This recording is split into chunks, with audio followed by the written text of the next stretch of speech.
Olá, seres humanos, tudo bem com vocês? Acabou essa história de férias, descansar pra quê? Estamos aqui para trabalhar paz, Enem, tudo aquilo que você precisa para ser feliz na sua vida, ok? Eu sou a professora Fabiana Freitas e estamos aqui inaugurando o quadro solicitado de frente com Fabi.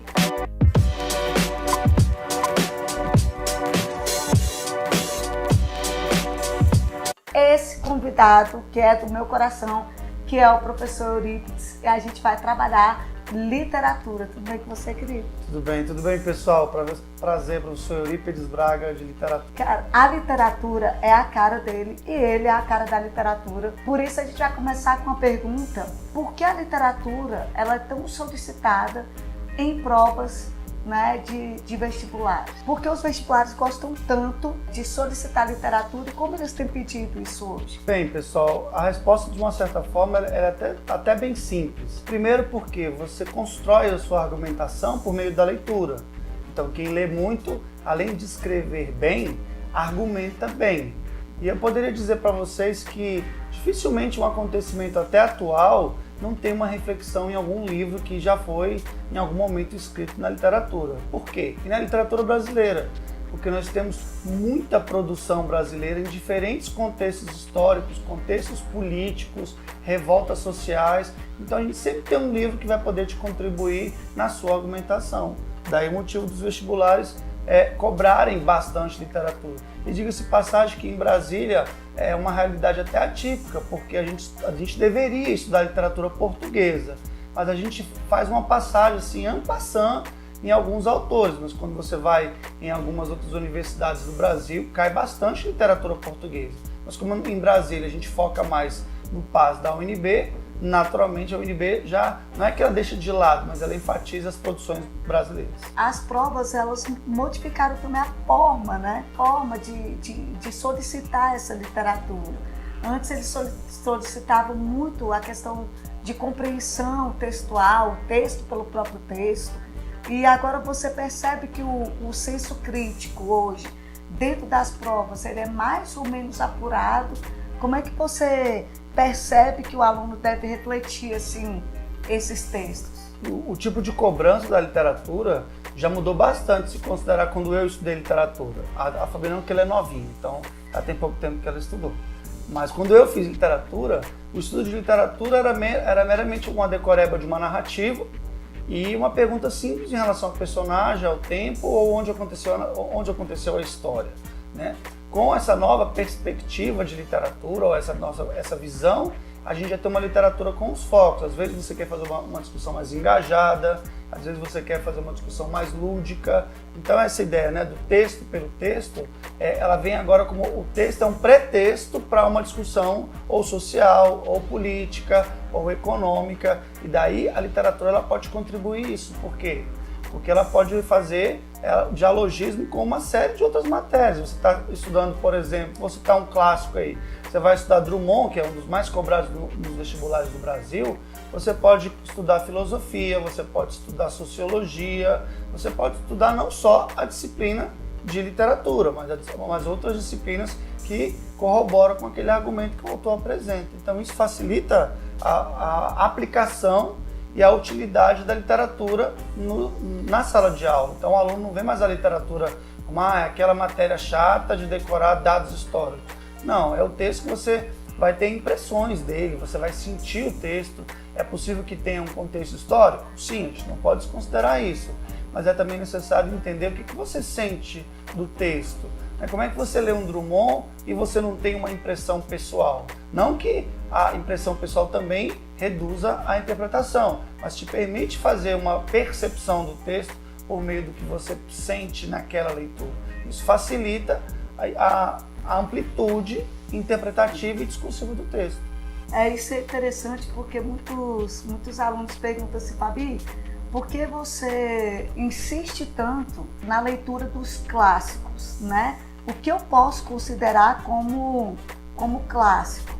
E essa é uma pergunta que faz com que o aluno compreenda que não é um aspecto seletivo da prova, né? Não é porque eu escolho Drummond, É porque Drummond escolheu uma literatura que é tão relevante que eu tenho que tocar para compreender a sociedade de uma maneira mais ampla. Então, assim, o que eu posso considerar como clássico? Essa pergunta ela é capciosa. Eu até fico receoso de responder. Mas eu diria o seguinte, clássico a gente considera como os cânones, né? Os cânones da literatura. Mas ainda é uma discussão muito arenosa. Por quê? Porque nós temos no Brasil escritores considerados clássicos que estão vivos. Poucos, mas nós temos.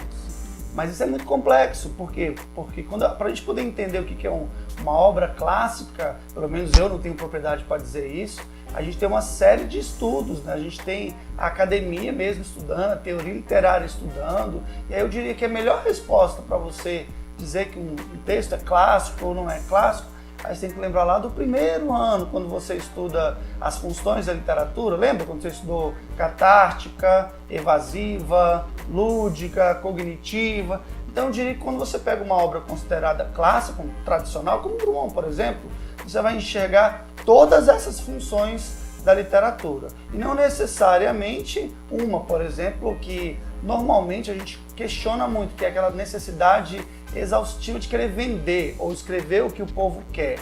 Então isso é muito perigoso. Eu fico até com medo de falar isso, né? O que é uma obra clássica, o que não é.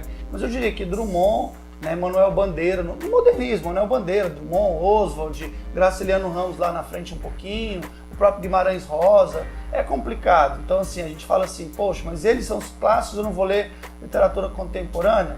Eu faria uma leitura diferente, Fabi.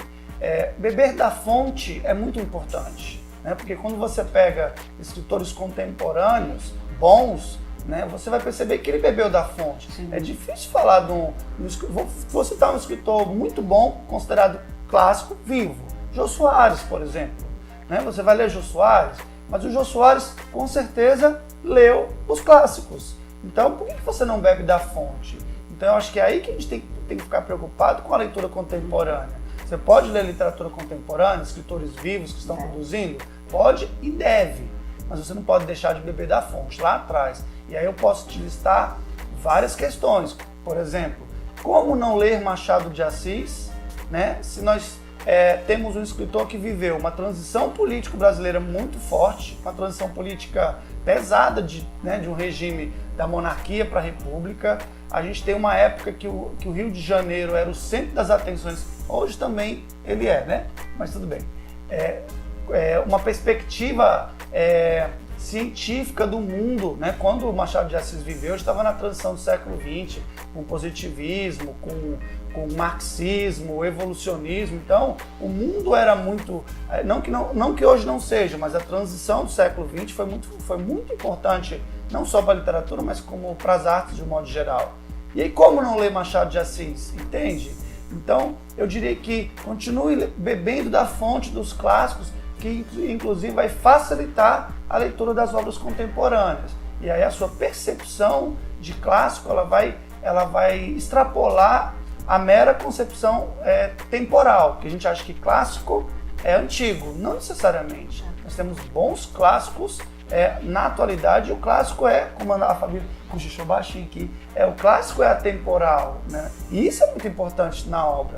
Mas eu ainda acho muito complicado definir o que é clássico e o que não é clássico. É porque, assim, cada vez mais a gente percebe a intertextualidade, né?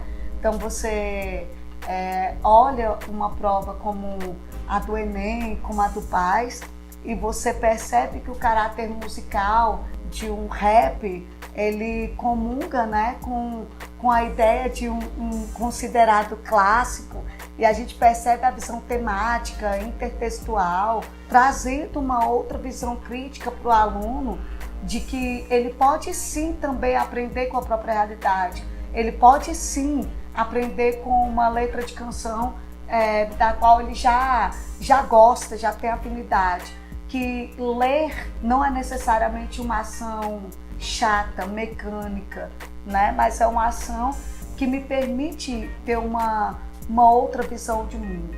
Essa que é a grande questão. Então, quando eu conheço, ou quando eu me preocupo com aquilo que é clássico, eu também me preocupo com aquilo que eu posso aprender no meu dia a dia. Então, ler não é uma tarefa necessariamente chata.